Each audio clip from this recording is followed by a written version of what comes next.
আসসালামু আলাইকুম প্রিয় ভিউয়ার্স। এই দেখেন বরিশাল যাওয়ার লঞ্চ। এটা হচ্ছে লঞ্চের নিচতলা।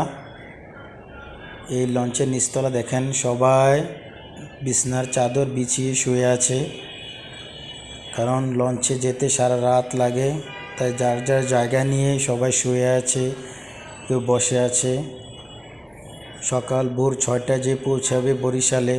এখন যেহেতু পদ্মা সেতু হয়ে গিয়েছে, তাই লঞ্চের যাত্রীর সংখ্যা অনেক কমে গেছে। তারপরও যারা একটু ভাড়ায় কম আরামে যেতে চায় তারা লঞ্চে এসে পড়ে। আমরা আজ আপনাকে দেখাবো সেই লঞ্চের ভিতর। এটা বরিশালের পারাবত লঞ্চ।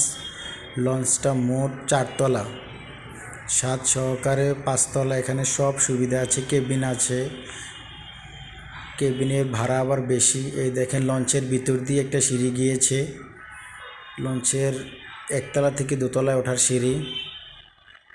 এই দেখেন এখানে সবাই বসে আছে,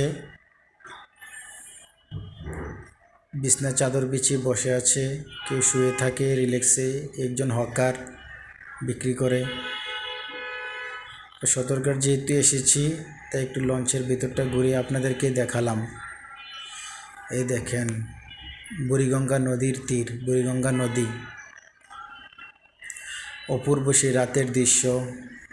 রাত 8টা বাজে।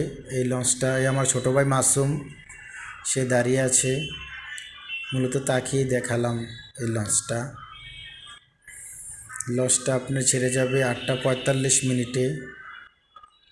এখন আমরা আবার সিঁড়ি দিয়ে উপরে 3তলায় উঠব। 3তলায় আছে অনেক সুন্দর কেবিন। কেবিনের ভাড়া একটু বেশি। যারা ভিআইপি পারসন রিল্যাক্সে যেতে চায় আলাদাভাবে, তারা কেবিন নিয়ে যাওয়া আসা করে। এই দেখেন বুড়িগঙ্গা নদীর পাড়ের আশেপাশে আরও লঞ্চ দাঁড়িয়ে আছে, 1টা 2টো আর লঞ্চ আশেপাশে দাঁড়িয়ে আছে। দেখেন এই লঞ্চ, এগুলো হচ্ছে কেবিন। এক এক কেবিনের, বড় কেবিনের ভাড়া বেশি, ছোট কেবিনের ভাড়া কম। ছোটোখাটো একটি জাহাজের মতনই বলা যায়। লঞ্চের ভিতরে খুব বেচিং টেচিং সবই আছে। এই দেখেন টয়লেট ভিআইপি। এই সামনে যতদূর যাচ্ছে সবই কেবিন। 322 এক একটা কেবিনের নাম্বার আছে। যে যেই কেবিন বুক করে তার চাবি দিয়ে দেয়, সেই কেবিনে ঢুকে যায়। বিশাল সেই বরিশাল পারাবত লঞ্চ। আপনারা কেউ বরিশাল যেতে চাইলে লঞ্চের যেতে পারেন।